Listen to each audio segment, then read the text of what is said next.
नमस्कार मित्रांनो आपण कालच्या व्हिडिओमध्ये समूह शाळा म्हणजे काय आणि समूह शाळेचा एक GR प्रसिद्ध करण्यात आलेला होता। तर तो GR कालच्या व्हिडिओमध्ये आपण पाहिला होता।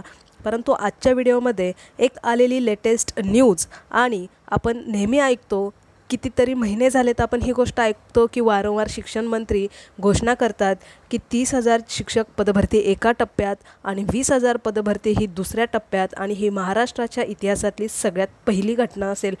परंतु आता या ठिकाणी एक गोष्ट लक्षात घेतली पाहिजे की हा जो काही नवीन GR आलेला आहे समूह शाळेचा, शाळा एकत्रीकरणाचा, आता त्याचा नेमका परिणाम काय होणार आहे आणि आलेली आजची लेटेस्ट न्यूज ती आजच्या व्हिडिओमध्ये आपण पाहणार आहोत। कालच्या आपल्या GRला अनुसरून ही आजची पुढची न्यूज आहे। राज्यातील 14,000 शाळा समूहात होणार विलीन। आता समूह शाळा म्हणजे काय हे आपण पाहिलं होतं। तर आता बघा 14,000 शाळा, जर 14,000 शाळा जर महाराष्ट्र राज्याचा विचार केला तर समूह शाळेमध्ये ज्या विद्यार्थ्यांची पटसंख्या कमी आहे अशा पटसंख्या कमी असणाऱ्या शाळेंसंदर्भातचा हा GR आहे। मग जर अशा 14,000 शाळा आहेत तर विचार करा, महाराष्ट्रात शिक्षक पदभरतीचा पहिला टप्पा जर 30,000चा आहे, मग 14,000 शाळा आहेत, मग कमीत कमी 2 ते 3 शिक्षक तर एका शाळेवर असतील। याचा अर्थ जवळजवळ 30,000च्या वरती हे शिक्षक या ठिकाणी अतिरिक्त ठरण्याचा धोका या ठिकाणी निर्माण झालेला आहे। तर स्कूल कॉम्प्लेक्सची अंमलबजावणी प्रस्ताव पाठवण्याचे आदेश। कालच्या GRमध्ये आपण हे पाहिलं होतं की सूरज मांढरे साहेबांची सिग्नेचर असलेला त्या GRवर 15 तारखेपर्यंत, पुढच्या महिन्याच्या 15 तारखेपर्यंत हा सगळा अहवाल पाठवण्याची जबाबदारी दिलेली आहे आणि तसा प्रस्ताव ठेवलेला आहे, हे आपण पाहिलेलं होतं। तर स्कूल कॉम्प्लेक्सची अंमलबजावणी म्हणजे ह्या GRची अंमलबजावणी सुरू करण्यात आलेली आहे। तर बघा, यवतमाळमधनं ही न्यूज आहे। राष्ट्रीय शिक्षण धोरणाच्या आडून पुन्हा एकदा कमी पटाच्या संख्यांवर बंदीचे संकट गडद झाले आहेत। कारण याआधी सर्वांनी विरोध केला होता की कमी पटसंख्येच्या शाळा ह्या बंद करणार होते आणि याला पालकांनी, विद्यार्थ्यांनी आणि बहुतेक जास्तीत जास्त शिक्षकांनी विरोध केला होता, कारण शिक्षकांची पदसंख्या या ठिकाणी कमी होते। मग आता हाच फक्त एक प्रकारचा टर्न मारलेला आहे, सरळ न जाता वाकडे गेलेले आहेत आणि त्याला समूह शाळा असं नाव देण्यात आलेलं आहे। अशा शाळांची एकत्रीकरण करून त्यांना ठिकठिकाणच्या समूह शाळेत विलीन केले जाणार आहे। म्हणजे एकूणच काय, याचा अर्थ त्या शाळा त्या ठिकाणच्या तर बंदच होणार आहे। यासाठी राज्यातील 14,763 शाळांचे प्रस्ताव पाठवण्याचे आदेश शिक्षण आयुक्त सूरज मांढरे यांनी गुरुवारी शिक्षण अधिकाऱ्यांना दिले। उत्तम शिक्षणासाठी केवळ घराजवळ शाळा असणेच पुरेसे नाही, तर शाळेत योग्य प्रमाणात विद्यार्थी संख्या असणंही आवश्यक आहे, असा दावा करत हा आदेश काढण्यात आला आहे। राष्ट्रीय शिक्षण धोरणात विद्यार्थ्यांच्या सर्वांगीण विकासासाठी स्कूल कॉम्प्लेक्स ही संकल्पना मांडण्यात आली। याची आता महाराष्ट्रात अंमलबजावणी सुरू करण्यात आली आहे। यापूर्वी नंदुरबार जिल्ह्यातील तोरणमाळ आणि पुणे जिल्ह्यातील पानशेत या ठिकाणी समूह शाळेचा प्रयोग करण्यात आला। त्याच आधारावर आता राज्यातील सर्वच जिल्ह्यांमध्ये कमी पटाच्या शाळांचे एकत्रीकरण केले जाणार आहे। त्यासाठी कमी पटाच्या शाळा कोणत्या आणि तेथील विद्यार्थ्यांसह शिक्षक संख्या किती याचा आढावा घेण्याचे आदेश देण्यात आलेले आहेत। तसेच कोणत्या शाळांना समूह शाळा म्हणून मान्यता द्यायची व त्या समूह शाळेत कोणत्या छोट्या शाळांना विलीन करायचे याबाबतचे प्रस्ताव मागविण्यात आले आहेत। हे प्रस्ताव शिक्षण अधिकाऱ्यांना 15 ऑक्टोबरपर्यंत विभागीय शिक्षण उपसंचालकांच्या माध्यमातून आयुक्त कार्यालयात सादर करायचे आहेत। मात्र अशा समूह शाळेत शिक्षण धोरणात नमूद 18 सुविधा असणं आवश्यक आहे। त्या नसतील तर लोकसहभागातून उपलब्ध करून घ्यायच्या आहेत। शिवाय विलीन होत असलेल्या विद्यार्थ्यांसाठी मोफत बससेवा उपलब्ध करून द्यायची आहे। या ठिकाणी बघा, पटसंख्या, शाळा, शिक्षक आणि विद्यार्थी, आता 1 ते 5 अशी पटसंख्या असणाऱ्या शाळांचा नंबर दिलेला आहे। 6 ते 10 पटसंख्या असणाऱ्या शाळा आणि त्यांचे शिक्षक आणि किती विद्यार्थी आहेत ते दिलेलं आहे। 10 ते 20 म्हणजे एकूणच काय, 20 पटसंख्येच्या कमी असणाऱ्या शाळा, म्हणजे ज्या शाळेची विद्यार्थी ही 20पेक्षा कमी आहेत अशा शाळा यांची निवड, म्हणजे जवळजवळ अशा किती शाळा आहेत तर 14,763 83 आणि यावर काम करणारे शिक्षक किती होते तर नीट बघा 29,707 आणि विद्यार्थी आहे बाकीचे विद्यार्थ्यांची संख्या ठीक आहे शिक्षकांची संख्या बघा जर 29,707 म्हणजे फक्त मोजके शिक्षक सोडले तर जवळजवळ 30,000 हीच संख्या आहे। मग जर महाराष्ट्राचे शिक्षण मंत्री या ठिकाणी घोषणा करतात की पहिला टप्पा हा शिक्षक पदभरतीचा 30,000चा होणार आहे, आता ही महाराष्ट्रातल्या इतिहासातली कोणती अशी मोठी घटना आहे? 2017 काय कितीतरी वर्ष झालेत की जर शिक्षक पदभरतीच होत नाही तर दरवर्षी होणाऱ्या रिक्त जागांचा अहवाल घेतला तर अशा कितीतरी जागा शिल्लक राहतील आणि त्या मानाने ही शिक्षक पदभरती तर निश्चितच कमी आहे। याहीपेक्षा जास्त म्हणजेच 67,000 जागा ह्या एका टप्प्यात भरणं अपेक्षित होतं। मग जर आता एकतर टेटची परीक्षा घ्यायला नव्हती पाहिजे, जर ती घेतली आहे तर सगळ्या गोष्टी बाकीची प्रोसिजर्स तरी पटापट करणं गरजेचं होतं। त्याचप्रमाणे एकतर रजिस्ट्रेशनला विद्यार्थ्यांनी सुरू करायला सांगितलं, रजिस्ट्रेशन सुरू केलं, आता ते थांबेना अशी अवस्था झालेली आहे कारण जवळजवळ 1 महिन्याचा कालावधी या ठिकाणी भेटला आहे फक्त रजिस्ट्रेशनसाठी। मग 1 महिन्याचा कालावधी तर ते मुलांना अभ्यास करायला पण भेटला नव्हता। त्यामुळे एक गोष्ट निश्चित आहे मित्रांनो बघा, रजिस्ट्रेशनसाठी जर तुम्हाला 30 तारीख भेटते आहे म्हणजे पूर्ण 1 महिना भेटलेला आहे, मग ह्या महिन्याच्या 30 तारखेपर्यंत आणि दोनदा रोडमॅप सादर करूनसुद्धा एकही रोडमॅप या ठिकाणी फॉलो झालेला नाही। मग शाळेंच्या अजून बिंदू नामावली काही शाळेंची पूर्ण आहे परंतु काही शाळेंची नाही। मग बिंदू नामावलीनंतर रोस्टरचा प्रोग्राम असतो, मग रोस्टर काही शाळेंचं तयार आहे काही शाळेंचं तयार नाही। मग अशा अवस्थेत जर रोस्टरचं काम पूर्ण नाही तर पवित्र पोर्टलवरती कशा काही जाहिराती येतील, मग जर जाहिराती यायच्या असतील तर रोस्टरचं काम कंप्लीट होणं गरजेचं आहे।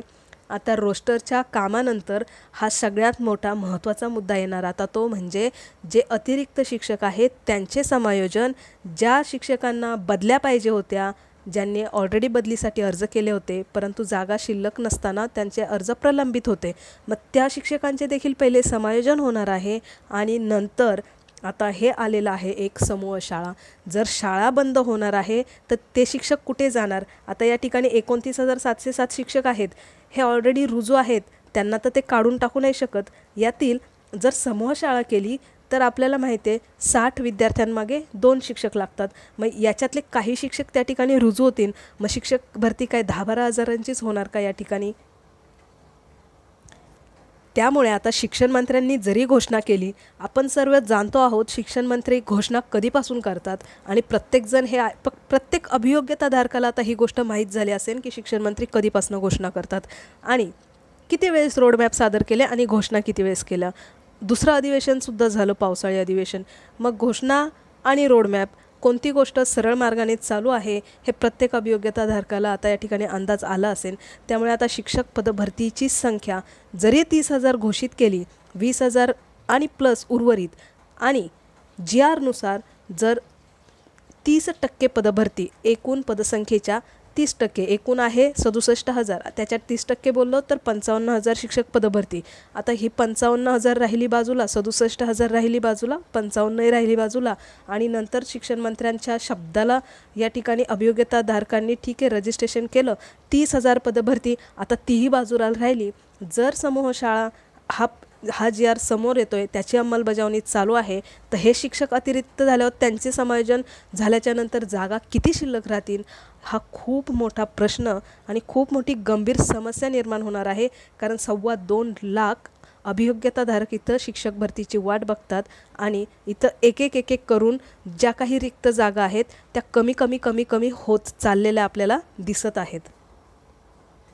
आणि त्यामुळे खूप महत्त्वाचा मुद्दा बघा, कमी पटसंख्येच्या शाळेतील विद्यार्थ्यांचे सामाजिकरण होत नाही हे कुणी सिद्ध केलं? स्थानिक स्वराज्य संस्थांच्या शाळा उद्योगांना दत्तक देणं आणि कमी पटसंख्येच्या शाळा नजीकच्या शाळेत समाविष्ट करणं हे निर्णय ग्रामीण विद्यार्थ्यांचे नुकसान करणारे आहे। शिक्षण हक्क कायद्याला पायदळी तुडवणारा धोरणाचा जाहीर निषेध आहे।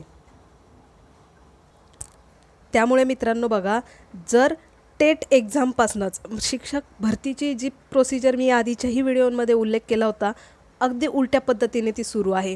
काही गरज नव्हती पहिली एक्झाम घ्यायची. उगाच त्यात 2.25 लाख विद्यार्थ्यांच्या जीवाला घोर लावून ठेवलेला आहे आणि जीव अडकून ठेवला आहे. ना तर ते दुसरा जॉब करत, ना ते शिक्षक भरतीत सामील, म्हणजे त्यांची प्रक्रिया पूर्ण होत. म्हणजे मध्येच ती मुलं लटकलेली आहेत. त्याचप्रमाणे बघा, जर शाळेंमध्ये विद्यार्थ्यांची पटसंख्या कमी आहे तर शाळेचा दर्जा सुधारणं गरजेचं आहे. आणि शाळेमध्ये सुख सुविधा, बाकीच्या सवलती, शिक्षणावरती तितका खर्च करणं गरजेचं आहे. तो खर्च होतोय म्हणून आवाज उठवणं गरजेचं नाही. तो शिक्षणावरती खर्च केला गेला पाहिजे. तिथे खऱ्या अर्थाने सुधारणा झाली पाहिजे, जेणेकरून प्रायव्हेट शाळा ह्या जास्त, त्यांची संख्या कमी होईल आणि सरकारी शाळांची संख्या वाढेल. परंतु ह्या अशा म्हणजे वाढलेल्या शाळा या ठिकाणी कमी केल्या जातात. म्हणजे संकुचित वृत्ती या ठिकाणी दिसून येते. कारण जर वाढलेल्या शाळा कमी होतात तर मुलं अशी बाजूच्या नजीकच्या काही अंतरावरती शाळेत जाऊन त्या ठिकाणी ॲडमिशन घेतील की ते दुसऱ्याच प्रायव्हेट शाळेमध्ये जातील. कारण ही मुलं वयाने लहान असणार आहेत. आता ही प्राथमिक शिक्षण असतं, ती मुलं ऑलरेडी वयाने लहान असतात आणि ते आता या ठिकाणी दुसऱ्या शाळेत जाऊन समाविष्ट होतील की जर प्रायव्हेट शाळा ओपन झाल्या तर त्या शाळेंमध्ये ते ॲडमिशन घेतील. त्यामुळे शिक्षण व्यवस्थेमध्ये कुठेतरी खरंच सुधारणा करण्याची गरज आहे. जर शाळांमध्ये मुलं येत नाहीत तर त्याची कारणं शोधून काढली पाहिजे, त्याचा दर्जा सुधारला पाहिजे. परंतु शाळा बंद करणं आणि त्यालाच फक्त एक वळण दिलेलं आहे, शाळा बंद करणं हा शब्द बंद करून की समूह शाळा करणं. मित्रांनो, त्याचा अर्थ हा एकच झालेला आहे. विरोध एवढा केला गेला की शाळा, कमी पटसंख्येच्या शाळा बंद करण्याला सगळ्यांनी विरोध केला. मग आता हे जे काही समूह शाळा प्रकरण आहे याच्यात काय वेगळं आहे? त्या शाळा, ते विद्यार्थी फक्त नजीकच्या शाळेमध्ये म्हणजे एकत्रित त्या ठिकाणी विलीन होणार. म्हणजे शेवटी त्या शाळा बंदच झाल्या ना. त्यामुळे हा निर्णय किंवा हा GR आहे हा मुलांच्या दृष्टीने फायद्याचा आहे, परंतु थोड्याफार प्रमाणात तो देखील चुकीचा आहे. परंतु शिक्षकांच्या दृष्टीने मात्र हा पूर्णपणे विरोधातला आणि चुकीचा निर्णय आहे. त्यामुळे मित्रांनो, तुम्हाला काय वाटतं? हे जे काही समूह शाळा आहे त्याबद्दल तुम्हाला काय वाटतं? कारण शाळा बंद करण्याचा, ज्या कमी पटसंख्येच्या शाळा होत्या त्या शाळा बंद करण्याचा निर्णय ऑलरेडी बैठकीत झाला होता, पण सर्वांनीच त्याला विरोध केल्यामुळे या ठिकाणी तो निर्णय न घेता वळण फक्त बदललेला आहे, पण अर्थ तोच आहे. त्यामुळे तुम्हाला काय वाटतं? तुम्ही देखील तुमचं मत कमेंट सेक्शनमध्ये नोंदवा. कारण एक सरासरी तुम्ही सारासार विचार केलात तरी 30,000 शिक्षक पदभरती कशी काय होईल जर इतके शिक्षक अतिरिक्त ठरले? यातले काही शिक्षक शाळेवर रुजू होतील, पण बरेच शिक्षक अतिरिक्त ठरणार. आता ते अतिरिक्त ठरलेले शिक्षक आणि जर शिक्षण मंत्री सांगतात 30,000 शिक्षक पदभरतीचा एक टप्पा आणि 20+, मग जर ह्या एवढ्याच जागा कशा काय भरल्या जातील? तुम्हाला काय वाटतंय? तुम्ही तुमचं मत कमेंट सेक्शनमध्ये नक्कीच नोंदवा.